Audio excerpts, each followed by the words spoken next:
hemos seguido con Serrat porque si no íbamos a estar 3 en la conversación y hemos apostado más por el piano.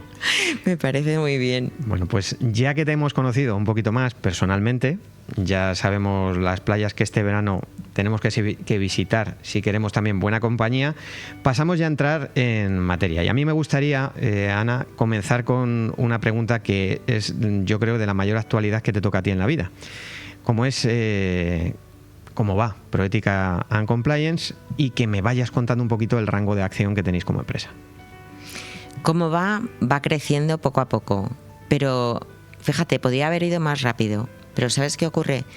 Que Proética no nace como un nicho de mercado, Proética nace de una convicción. Entonces, yo hace poco escribí un artículo sobre esta ley aprobada recientemente para proteger a los denunciantes o informantes de corrupción, y decía, se titulaba ¿la ley por convicción o por imperativo legal? Entonces, ¿qué ocurre? Que sí que es cierto que ya, como tú has comentado anteriormente, ya tendría que estar implementada en empresas de más de 250 empleados, y a mí me han venido clientes que he rechazado. ¿Y sabes por qué? Porque... y podía haber ganado una pasta. Porque eso si... ya no se lleva. No, yo nunca he estado... ya no se lleva. Pero si es que yo nunca he estado de moda. Lo que no está de moda y ni se lleva es ser honrado y priorizar tus principios antes que... Así me va. Pero bueno, no me importa. Voy saliendo. ¿Ves? De ahí el secreto. Claro, ¿qué ocurre? Que yo creo en lo que hago. O sea, aparte de que me considero muy rigurosa en mi trabajo y creo que lo hacemos bien porque trabajo con un equipo de colaboradores, cada uno especializado en un tema, a mí no me interesan los clientes que implementan los canales de denuncia, por ejemplo, porque lo dice una ley. Entonces yo a veces rechazo clientes, muchas veces. Entonces el rango de acción de mi empresa es precisamente aquellas organizaciones públicas y privadas que crean que es importante limpiar manzanas podridas dentro de su organización y a corto plazo, o sea, que sean los primeros en enterarse. Y además es que incluso para todo el mundo, para cualquier organización, repercute en su imagen reputacional. Es interés propio, además. Claro, entonces, ya no solo por una cuestión de imagen, sino igualmente por una cuestión de principios. O sea, por eso te digo que a mí me encanta trabajar para fundaciones, asociaciones, ayuntamientos, empresas, que ya desde la cúpula, desde el Consejo de Administración o desde la cúpula, creen que es importante que dentro de su organización exista transparencia y exista conductas éticas y un código ético que cumplir. Me quedo con la palabra convicción y le voy a unar otra palabra que ya hemos estado comentando antes, que es la palabra ética. A mí me gustaría saber, en ese entorno que hablábamos antes de ética y transparencia, ¿qué son estos dos valores, estos dos principios para vuestra entidad? Partiendo de la base de que yo creo que si el mundo funcionara con principios éticos, y cuando digo el mundo no digo en un plano muy, o sea, general, cada uno de nosotros, en el ámbito, en el entorno que nos rodea, cada uno en nuestro trabajo, en nuestra relación con los vecinos y tal, el mundo sería tan distinto. Entonces, en ese sentido, nosotros lo que proponemos es la implementación de códigos éticos, lo primero, para cumplirlos, claro, porque tengo que decirte que en este campo también hay mucho oportunista o muchas personas que no están formadas. Yo tengo que decir que nosotros, nuestro equipo, pues tenemos un alto nivel de cualificación, cada uno en su especialidad, ¿no? Y al ser una ley tan reciente, es verdad que es difícil encontrar juristas especializados en la defensa de esta ley de cara a los denunciantes de corrupción. Quizás hay más especialistas que vienen del mundo del compliance, porque es más antiguo que esta ley, aunque no es muy, muy antiguo.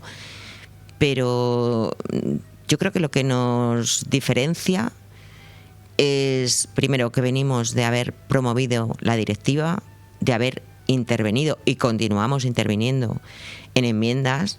Te podría contar algunas enmiendas que se han hecho gracias a nuestra intervención. Y a nivel profesional, obviamente, hay un campo que a mí, que este es el que yo vengo, que es el campo de la educación. A mí me interesa muchísimo todo lo que tenga que ver con la ética dentro de organizaciones que educan a futuras generaciones, porque son las que nos van a ayudar en el futuro. Lo que va a marcar el paso. Exacto.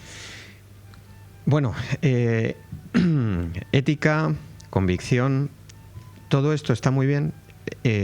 A ti te han dado además distintos premios, muchos relacionados también con tu participación en temas como fue desvelar partes de una trama desde que tú trabajabas, si no estoy yo mal informado, en Boadilla del Monte, puede ser, ¿no? Sí. Yo añadiría ahí la palabra valentía, y a mí lo que me gustaría también saber es qué perdiste en el camino. Entiendo que tranquilidad. Tranquilidad, muchísima. Bueno, aquello fue una locura, era como una noria, una montaña rusa, llámalo. Bueno, para mí es una muerte en vida, así de claro. Pero lo que me hicieron a mí, me gustaría aclarar, si no tienes inconveniente, un par de cosillas. Estás en casa. Gracias. Yo denuncié las irregularidades que estaban pasando en el Ayuntamiento de Boadilla del Monte, y lo hubiera hecho independientemente del signo político. Es que lo digo porque mucha gente me asocia a que yo denuncie la corrupción porque soy de izquierdas. Yo no soy ni de izquierdas ni de derechas en este sentido. O sea, la ética no y la lucha anticorrupción no diferencia de siglas políticas, por lo menos desde mi punto de vista. Y eso quería aclarar, por un lado, que lo haría, bueno, y de hecho ahora tengo que, denunciar otras cosas que tienen que ver con corrupción de otras siglas políticas. ¿Y qué perdí? Pues mi vida entera, mi trabajo, mis amigos, mis compañeros de trabajo, mi casa. Tuve que estar escondida hasta que se levantara el secreto del sumario en Costa Rica, trabajando de jardinera, de lo que pudiera. Mi forma de vida, yo tenía una vida tan feliz, primero porque mi trabajo me encantaba, era vocacional, yo estaba enamorada de mi trabajo, yo iba feliz cada día que iba a trabajar, porque yo sí soy de las que creo que un funcionario tiene que tener vocación de servicio, no solo pasar unas oposiciones, que también, igual que los políticos. Y bueno, lo que pasa que hay una frase que puse una vez en mi Twitter, que es ellos pensaban que nos iban a enterrar y no se daban cuenta que éramos semillas, ¿no? Y fue un poco lo que pasó conmigo. Yo lo pasé muy mal. La quiebra económica, o sea, quiero decir, yo ahora mismo, me he intentado reinventar 1000 veces, tuve que empezar a vender bisutería por mercadillos, vender los enseres personales de mi casa, amenazas de muerte, me intentaron echar de la carretera a la cuneta, manipulación de testigos falsos en determinados juicios. Te quiero decir, es un submundo que tú de repente pasas de ser un ciudadano normal, con una vida normal, con tus hobbies, tus tal, a verte que estás inmersa en multitud de pleitos que son los que hacen que te arruines. Pero vamos, que este patrón, quizás mi caso fue más mediático porque fue la Gürtel, pero este patrón se repite en cualquier denunciante de corrupción. Me da igual que sea de la Gürtel, de los cursos de formación de UGT en Andalucía, del ejército, quizás porque me relaciono con muchos denunciantes y conozco lo que pasan y me llaman para pedir asesoramiento, ¿no? Hombre, la verdad es que impacta siempre escucharlo aquí en estos micrófonos. Ya lo hemos escuchado en otras ocasiones con otras personas que, como tú bien dices, han vivido situaciones, si no similares, casi. Y claro, lo que uno piensa es qué te motivó inicialmente a destapar todo. Perdona, se me ha olvidado una anécdota muy, muy cortita de lo que me has preguntado antes. Fíjate qué contradicción o qué paradoja. Yo recuerdo cuando me estaban otorgando el premio de la Fundación Hay Derecho, yo estaba viviendo en una casa, bueno, a veces he dicho ocupa, realmente no era una casa ocupa, era una casa abandonada que estaba embargada por el banco y el dueño me dejó las llaves para que viviera, pero bueno, la casa estaba en unas condiciones lamentables, ¿no? Y yo me calentaba, que además lo pensaba un día, me calentaba la comida en la calefacción central, las latas de albóndigas o de lo que fuera, en la calefacción central de la casa. Y fíjate, te estaban dando un premio, tú vas ahí súper bien vestida, entre comillas, o con una apariencia presentable, y la gente no sabe lo que tú estás viviendo por dentro. Yo cuando voy a dar una ponencia o cuando fui al premio a Copenhague que me otorgó Transparencia Internacional, yo estaba loca por comerme los canapés. O sea, te quiero decir que es una ruina, pero una ruina de la que es muy difícil salir. Perdona, que te he cortado la siguiente pregunta. Sí, me parece interesantísimo. O sea. Sí, porque son de esas cosas que la gente no sabe, ¿no? Te ven en una ponencia con... Bueno, pues porque tienes un nivel cultural que no has perdido, ¿no? O un saber estar, o una higiene, pero en el fondo tu vida es una ruina. O sea, porque no tienes tiempo más que para defenderte y contraatacar. O sea, porque van a por ti. Eres una chinita que molesta en el engranaje y dicen, pero bueno, esta Mindundi, ¿de dónde ha salido? ¿Quién la estará financiando? Bueno, a mí me han dicho de todo. O sea, que si me financiaba, bueno, no sé cuántos partidos, y yo decía, pero bueno, tan difícil es pensar que haya personas que tengamos principios. De hecho, me llamaron de la Facultad de Sociología porque querían hacer un estudio sobre mi comportamiento. Y yo decía... Esto es increíble, o sea, y de hecho tuve que acudir al psiquiatra porque esto te pasa factura, y me acuerdo que al principio me diagnosticó inadaptación social y yo dije, bien, digo, porque es lo mejor que me podían haber diagnosticado, o sea, porque yo no comulgo con el sistema tal y como está establecido. Eso no quita para que haya personas excelentes, maravillosas, iniciativas que merecen la pena como la vuestra, y no es por hacerte la pelota, pero hay muchas personas, los que estamos en este mundillo, nos movemos igual que los malos tejen sus redes, yo creo que los buenos tejemos las nuestras, y entonces cada vez hay más personas que estamos luchando por conseguir un mundo mejor a través de estas iniciativas. Y perdona que me he saltado de pregunta, como siempre, yo soy un poco... Nos da el juego. Bueno. No, yo lo que te decía era, y bueno, me ha parecido muy interesante el último apunte, ¿qué es lo que te movía? Yo creo que ya lo has estado también respondiendo. O sea, sí. En el fondo es también eso, esa ligazón con unas convicciones que precisamente a lo mejor no son las más habituales en la esfera en la que en el día a día nos tenemos que no está de navegar. moda ser honrado. Pero también te voy a decir una cosa, que yo tampoco soy la Madre Teresa de Calcuta. Hay una cosa muy importante. A mí yo estaba sometida a presiones para firmar adjudicaciones ilegales. Tú antes has hablado de las licitaciones. Bueno, aquello en la época de Arturo González Panero, o sea, era un no parar, o sea, porque hablabas con todos los compañeros de cualquier departamento y todos sufríamos presiones para adjudicar a determinadas empresas, y yo me negué, primero por una cuestión de responsabilidad civil, o sea, porque yo no iba a hacer algo ilegal, lo tenía clarísimo, y luego sí por una cuestión de principios. Lo que pasa que cuando yo decido, porque bueno, es un proceso muy largo de contar, pero bueno, yo utilizo mi baja de acoso laboral, porque hubo dos etapas de acoso laboral, una en la época de Arturo González Panero y otra que fue la que gané en un juicio cuando estaba de alcalde Antonio González Terol, que por cierto va de cabeza de lista en el Ayuntamiento de Alcorcón. Pero bueno, entonces en ese momento yo utilicé la baja, o sea, me parecía todo tan el mundo al revés, que dije, yo tengo que investigar, o sea, yo no soy la que tengo que estar llorando por las esquinas con una depresión en mi casa. Digo, yo pensé, el alcalde es el que no está en el rol que le corresponde, entonces hay que invertir los roles. Y dediqué ese año a hacer una labor de investigación.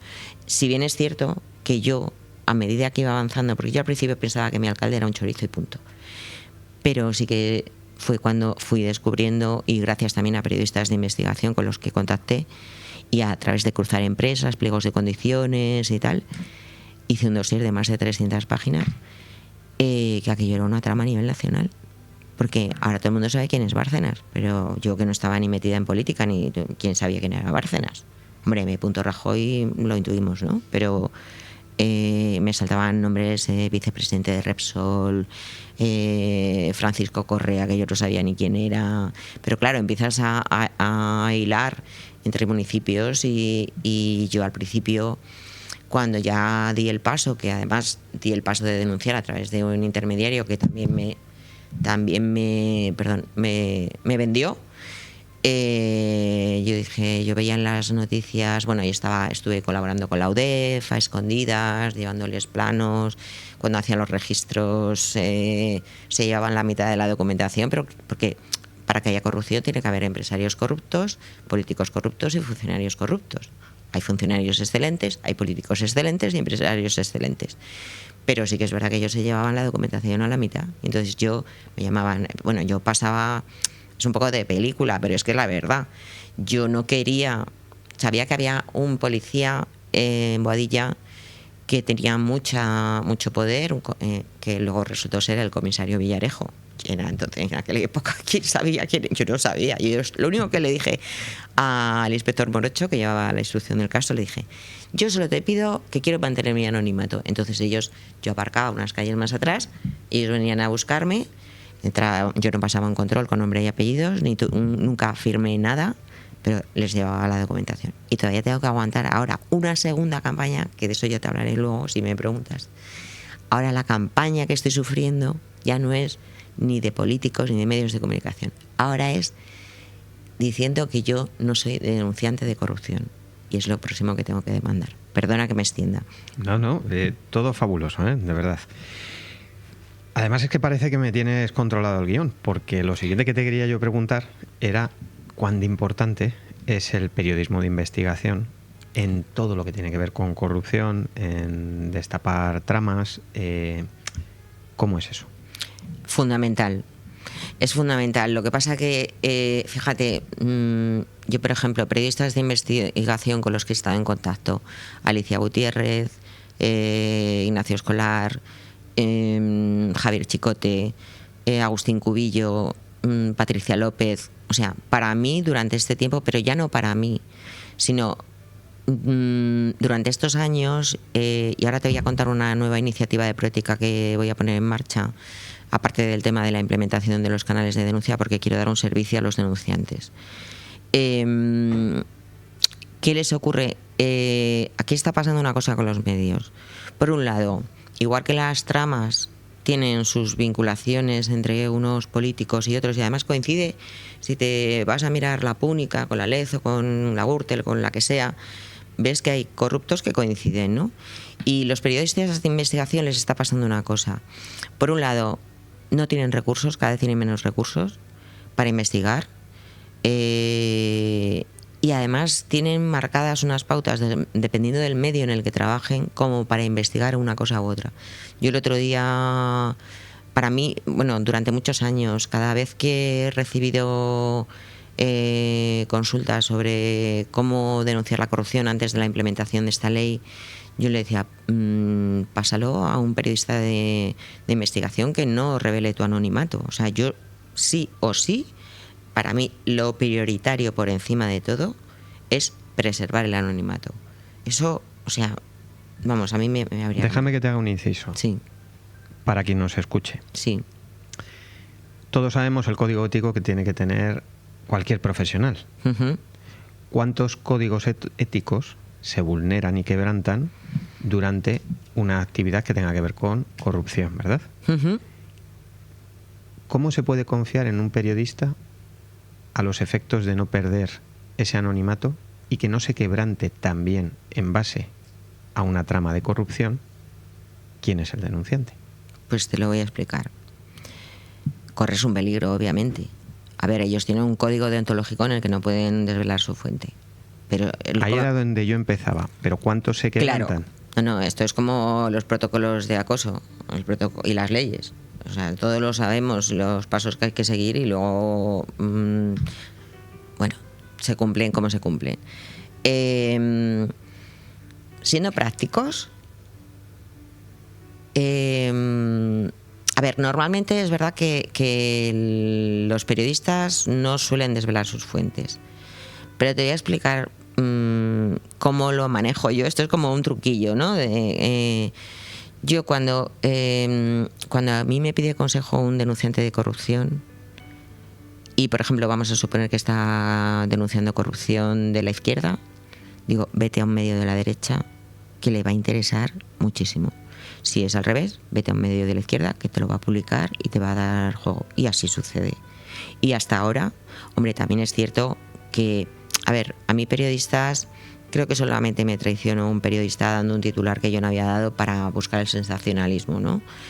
Yo ya no era anónima, de hecho, a ver, yo intenté ser anónima, lo que pasa que llegó un momento que precisamente si empecé a salir en los medios fue para preservar mi integridad física, porque cuanto más personas conocieran mi situación, más blindada estaba, ¿no? Y así ocurrió. Pero con respecto a tu pregunta, por no desviarme, hay veces que me gusta que te desvíes. Sigue, por ¿ves favor. cómo me diagnosticó bien el psiquiatra? Que yo soy una inadaptada y que sigo mis reglas y no las de los demás. Discúlpame, de verdad. Tengo ese defecto que me emociono y me pongo a hablar de cosas que me parecen interesantes, pero intentaré no salirme del guión. En cuanto a periodistas de información en quien confiar, no vayas a cualquiera. La estrategia es la que te he comentado, porque es la que mejor funciona. Porque te voy a decir una cosa, y es una pena, pero tú normalmente, salvando excepciones, al periodista le importas 3 cominos: al periodista, al político y a X entidades o personas. Le importas al ciudadano, fíjate, yo siempre lo he dicho, para mí yo se lo debo todo a la ciudadanía, todo. Pero con respecto a los periodistas, al periodista le importa la noticia, porque es su trabajo, y dar, o sea, como me dijo el otro día un periodista que le pasé un caso de corrupción: Ana, no puedo porque yo solo doy exclusivas, y de este tema ya se ha hablado en otro medio, un medio al que habían censurado desde arriba en cuanto que sacó la primera noticia. Era un caso de corrupción, en este caso del ejército, como podía haber sido de otro tema. Pero los periodistas hay que saber muy bien dónde vas.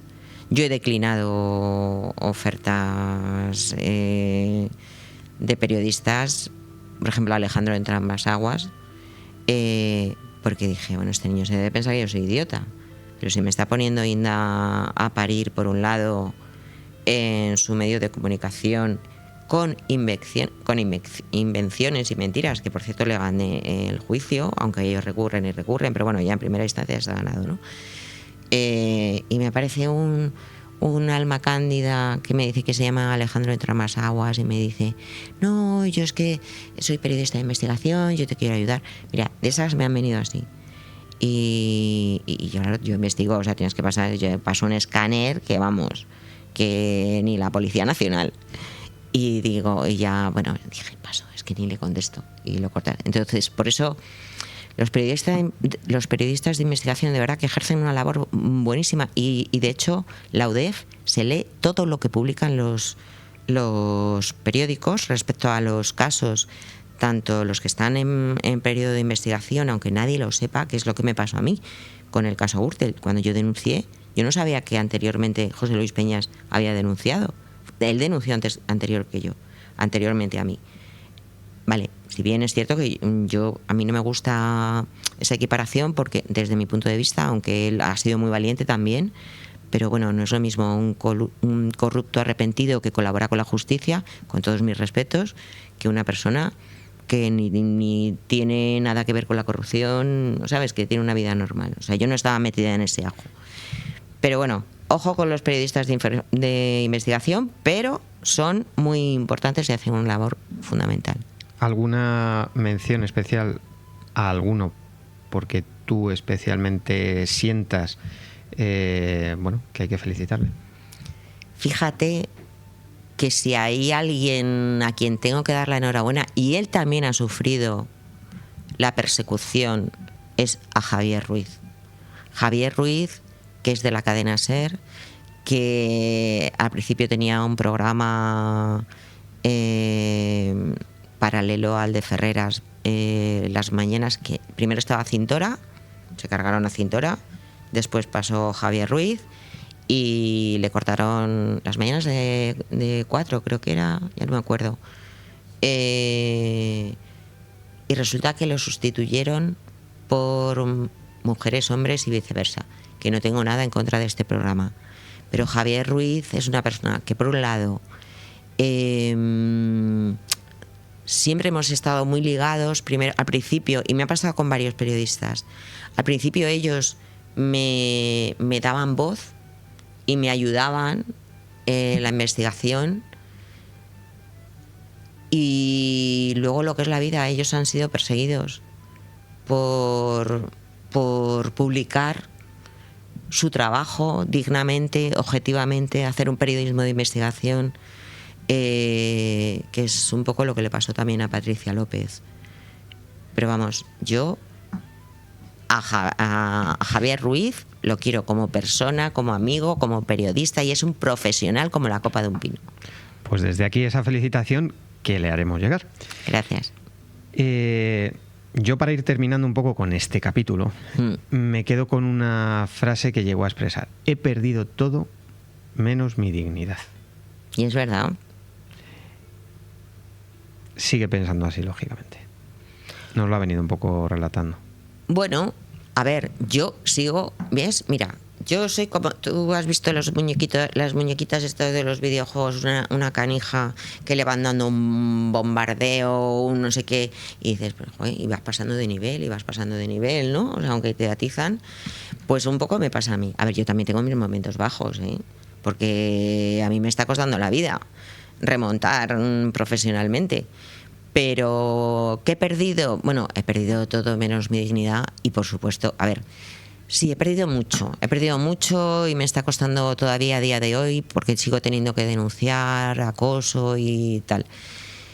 Pero también he ganado en valorar lo que es importante en la vida, que sé que es un tópico, pero es que es la pura realidad. Mira, a mí mi experiencia en Costa Rica me enseñó vivir al día a día, tolerar la incertidumbre, que es algo que no lo habría podido hacer jamás, porque estamos acostumbrados a tanto planificar el futuro, que está muy bien tener objetivos y metas, por supuesto, ¿no?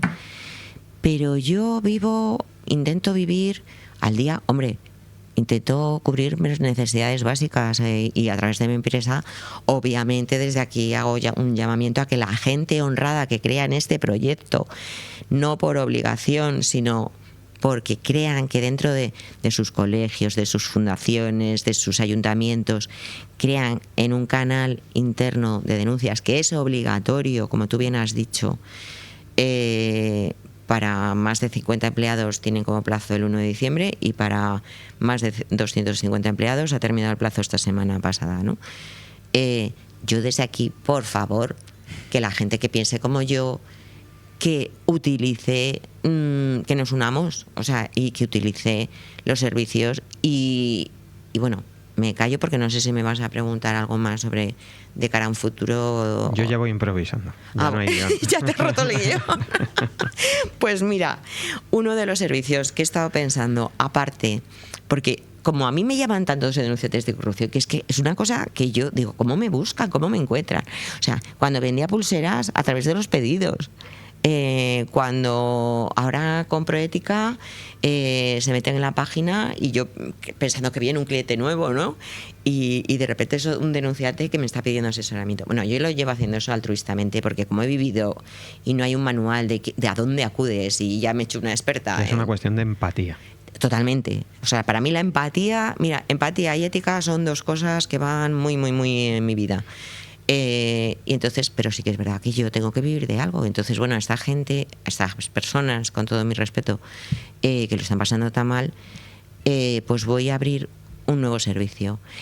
Porque igual que hablas de los periodistas de investigación, ¿sabes qué pasa? Que los abogados, yo he tenido que cambiar tantas veces de abogado porque también los compran. Que me piden, Ana, ¿conoces un abogado honrado que no se asuste si tiene que denunciar a otro abogado, a un juez o a un ministro? Y yo digo, madre mía de mi vida, pues no los hay tantos. No te he cortado durante la entrevista porque además estamos muy cómodos y muy a gusto, pero hay una cuestión que yo, si me pusiese en el lado de los centinelas, que son los que nos escuchan, yo pensaría, escuchando a Ana, yo que estoy viendo algo que no debería de ver. Se me quitan las ganas de denunciar. No. Vamos a ver. Que esta ley ha sido un logro. Lo que yo te quiero decir es cómo invitamos o cómo se promueve esa cultura de denuncia, habiendo pasado lo que sabemos que se pasa. Vale. Primero, yo he pasado lo que he pasado antes de que existiera la ley. La ley tiene carencias, por ejemplo. Otra pregunta que ya me adelantas. Me parece fenomenal. Bueno, vale. No, que muy bien. Por ejemplo, una de las carencias, date cuenta que está enfocada a si tienes un vínculo laboral con la persona o entidad que vas a denunciar o la irregularidad, ¿no?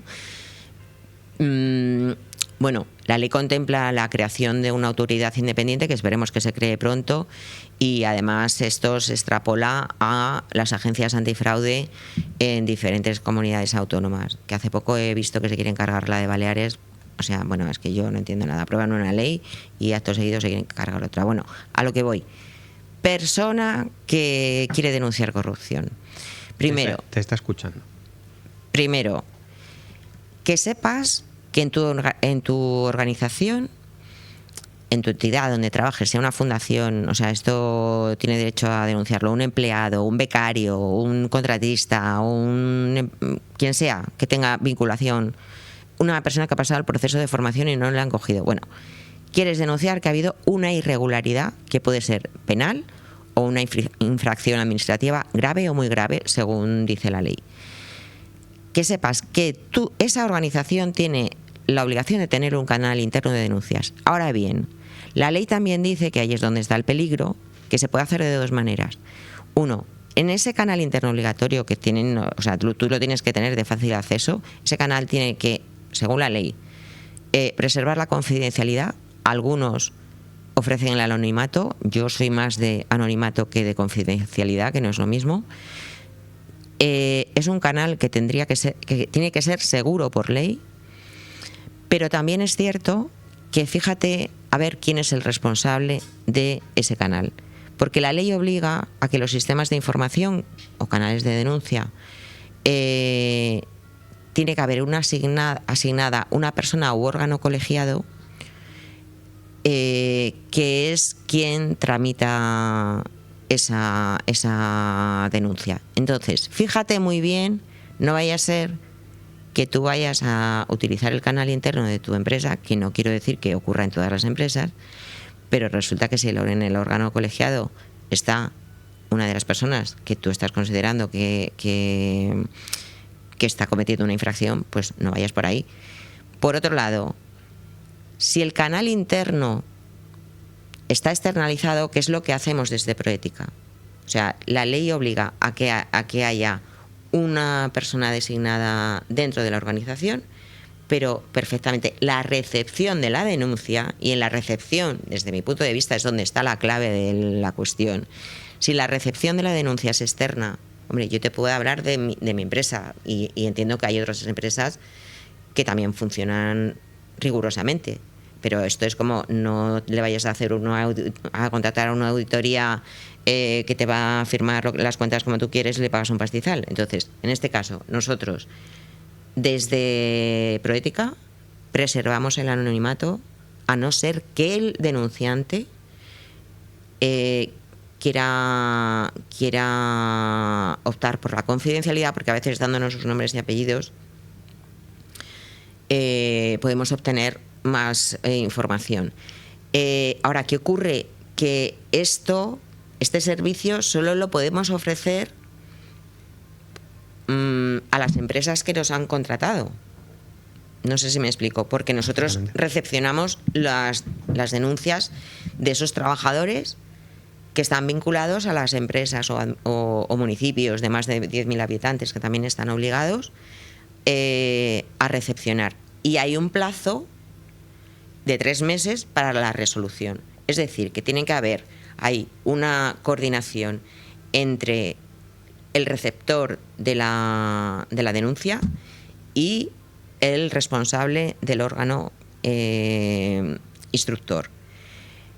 Obviamente hay que tener cuidado, pero también la ley permite que si tú no confías, que eso es una de las cosas que hemos conseguido mejoras, si tú no confías en el canal interno de tu organización, la ley te permite acudir a canales externos.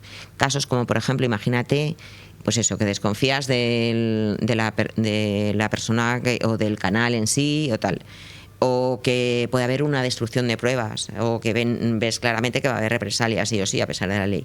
Entonces, ¿cuáles son esos canales externos? Las comunidades, por ejemplo, las agencias antifraude de cada comunidad autónoma que se están creando, que desafortunadamente no todas funcionan igual y no todas tienen las mismas competencias. Y aquí tengo que dar un puntito a la Fiscalía Anticorrupción, porque yo si tuviera que denunciar, yo siempre digo, no vayas a la Fiscalía Anticorrupción. ¿Por qué? Porque si quieres preservar tu anonimato, lo primero que tienes que hacer es dar tu nombre y apellidos a la Fiscalía Anticorrupción. Pero para eso existen otros canales externos que no son la Fiscalía. Puede ser la Inspección de Trabajo, que permite denuncias anónimas, la Comisión Nacional de Mercados y Valores, la CNMC de Mercados y Competencias, el Tribunal de Cuentas. Bueno, quiero decir que hay lo primero, antes de denunciar, o sea, yo no digo a la gente, no denuncies, no. O sea, si queremos cambiar las cosas y está habiendo injusticias, hay que denunciar. Ahora, asesórate. Y en ese sentido es la vía nueva, porque he visto que a las entidades donde yo quiero implementar los canales de denuncia los tengo que buscar, ¿no? Y a unos les digo que sí y a otros que no. Pero es que a los que quieren denunciar corrupción me buscan a mí, o sea, buscan a mi empresa. Entonces he dicho, pues voy a dar un servicio que antes era altruista y ahora sigo haciéndolo muchas veces. Sostenible. Y ahora mismo, efectivamente, es sostenible. Porque estas personas que asesoran y que son especializadas, a ver, está mal que yo lo diga y me incluyo porque yo he hecho fíjate, sin ser abogada, yo no soy abogada, pero yo me he especializado en la Complutense en la implementación de canales de denuncia en la Escuela de Práctica Jurídica, que yo creo que era la única que no era abogada, pero bueno, que yo sigo formándome. Y entonces, lo primero, asesorarte pues bien a través de nuestra empresa o a través de personas que sean de tu confianza. Pero primero tú indaga el canal ese de tu empresa o de tu fundación o de tu organización, a ver quién lo lleva, quién es el departamento de compliance en las grandes y en las pequeñas, quién es el que ha sido designado. Toda esta exposición, que ya hemos entonces barrido todo lo que tenía yo que hablar contigo. Perdón. Al respecto, a mí me queda como colofón a lo mejor una pregunta más, que es, si te pido que concretemos, ¿y qué hay de las falsas denuncias? Que no son admitidas a trámite, bajo ningún concepto, obviamente. O sea, vamos a ver, aquí hay mecanismos de control y medidas de actuación. Igual que hay un régimen sancionador importante. Tanto si el denunciante sufre represalias, las multas pueden llegar hasta 1 millón de euros. Pero tanto si sufren represalias como si no tienen implementado el canal de denuncias. A día de hoy, por ejemplo, tú eres un trabajador y tal, y ha pasado ya la fecha, lo tenías que tener. Pero de la misma manera que hay mecanismos de control y actuaciones como es el régimen sancionador, la ley te dice clarísimamente que solo pueden ser admitidas a trámite. O sea, hay que hacer primero una criba, porque también tengo que decir que el ser humano a veces, por motivos personales, oye, que tú te has ligado a esta, que yo estaba detrás de esta, pero yo me sé de ti que creo que tú estás haciendo alguno. O sea, y allí llega, o sea, esto es un fuego cruzado a veces que nada tiene que ver con la ética y con el destapar y la transparencia y destapar. Se convierte en una no ética también. Exactamente, se convierte. Entonces, pero bueno, te quiero decir que eso está controlado también. O sea, nosotros, por ejemplo, cuando hacemos recepción a través de un canal de denuncias, pedimos documentación y pruebas y se constatan. O sea, eso se archiva directamente. Me quedan 2 preguntas. La primera de ellas es si nos dejamos algo en el tintero que nos quieras contar, tanto de proyectos con los que estés o con los que vayas a estar, que seguro que nos puede resultar a lo mejor de interés. no sé si nos hemos dejado algo o sí, no. Bueno, para mí muchísimo, porque me encanta el tema. A ver, dentro de esta ley,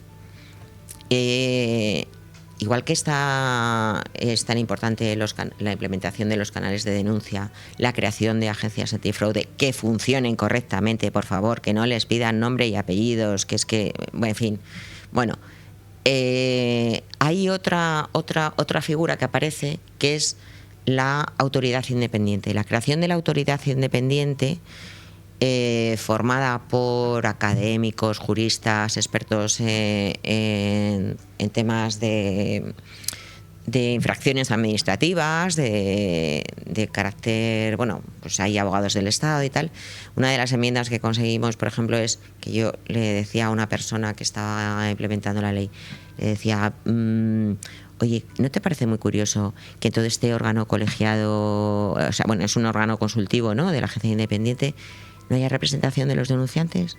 Digo, es como si yo soy una eminencia en oncología, tú tienes cáncer, yo te mando el mejor tratamiento de última generación, pero no te pregunto, ¿a ti qué te parece? ¿Te sientes bien? ¿Te duermes? ¿Te duele? Tal. Bueno, lo que me falta. Estoy deseando que se cree la autoridad independiente, que al final conseguimos que hubiera representación en ese órgano colegiado de asociaciones de denunciantes de corrupción. Pero es que hay un hermetismo que todo el mundo está esperando como agua de mayo, que sé a través de Jacobo Fernández, que es el secretario, el director general del Ministerio director general técnico del Ministerio de Justicia, porque yo me sigo reuniendo con senadores, con congresistas y tal, que se está haciendo el Estatuto del Trabajador. Pero nosotros queremos transparencia en este proceso. ¿Cómo se van a designar cómo se va a constituir esa autoridad independiente? Porque es que eso es fundamental, porque es ese es el canal al que van a tener que acudir aquellas personas que no confían en su canal interno. Entonces, señores, 1, ¿dónde está la autoridad independiente? 2, ¿cómo podemos acceder a la transparencia de cómo se está constituyendo esa autoridad? ¿Y cuándo? Que sí, que estamos en campaña. Bueno, acaba de pasar una campaña política y ahora te digo una cosa. Es que ya termino. ¿Te puedes creer que antes de las elecciones, cuando se aprobó la ley, gracias a determinados partidos políticos, a algunos de esos partidos políticos les pregunté, ¿tenéis canal interno de denuncias? No, pero es que estamos liadísimos con la campaña. Ahí te lo digo, te lo dejo. Pues ahí lo recogemos. Y si tenemos que confiar en alguien, por su buena praxis, y queremos tener un par de nombres que me puedas decir y a quien lanzarles desde aquí una felicitación por esa buena praxis, que a lo mejor en tu recorrido vital hayas visto que como profesionales sí que se lo merecen. Pueden ser, como decíamos antes, periodistas, pueden ser gestores, pueden ser lo que tú consideres. Ya veo que vas a tirar de pantalla. No, que va. Estaba concentrándome pensando en... A ver, si es que lo tengo clarísimo. A ver, hay una persona para mí que me quito el sombrero en ese sentido, que es Joan Linares, presidente. Lo que iba a mirar era así, su cargo es presidente o director de la Agencia Antifraude Valenciana.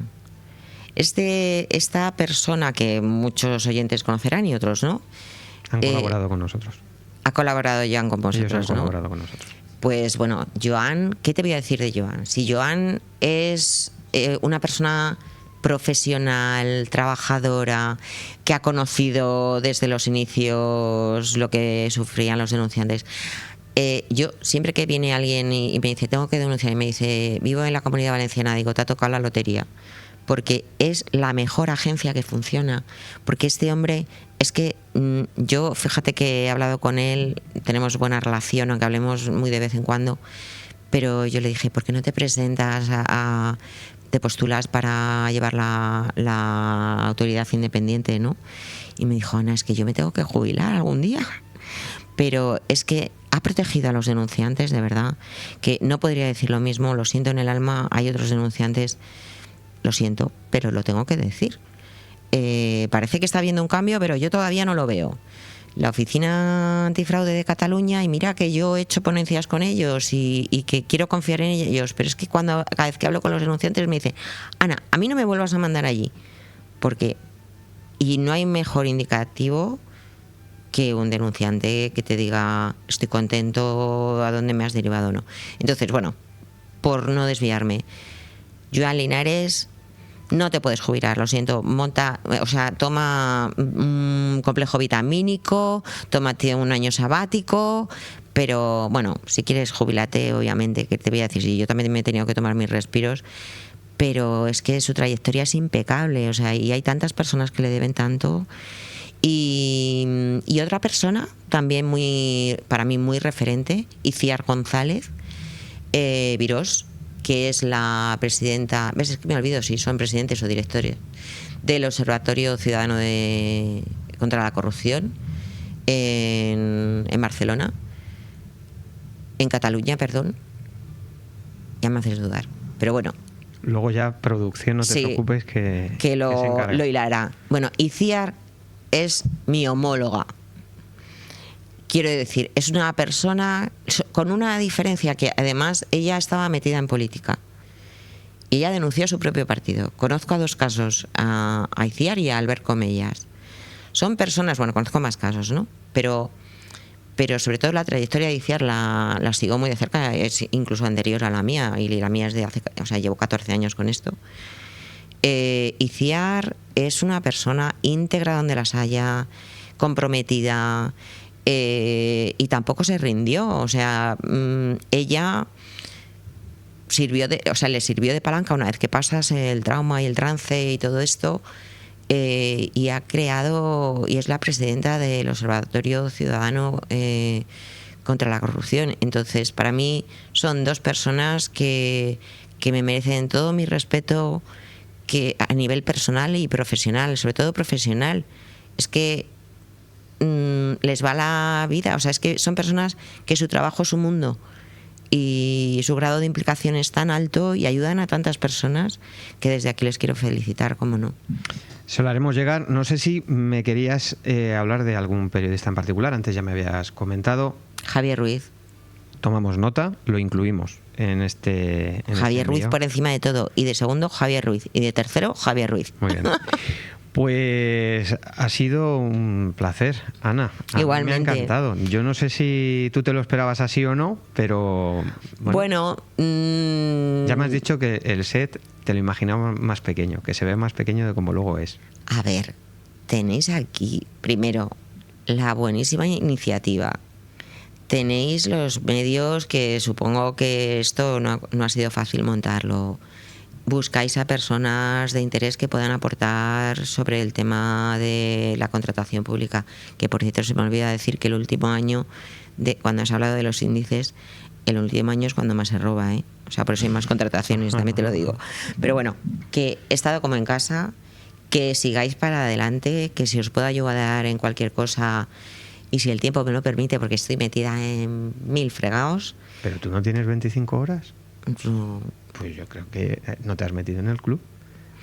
Jo. Ya te daremos una tarjeta. No quiero. Que sí. Que no quiero más de 24 horas. Lo que quiero son...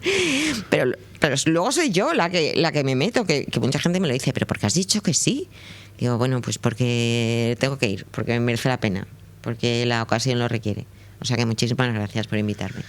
Bueno, pues ha estado con nosotros Ana Garrido, la despedimos, le decimos que quedan los micrófonos abiertos, seguro que nos volvemos a encontrar en ellos, seguro. Colaboramos de alguna manera y nada, muchísimas gracias. Que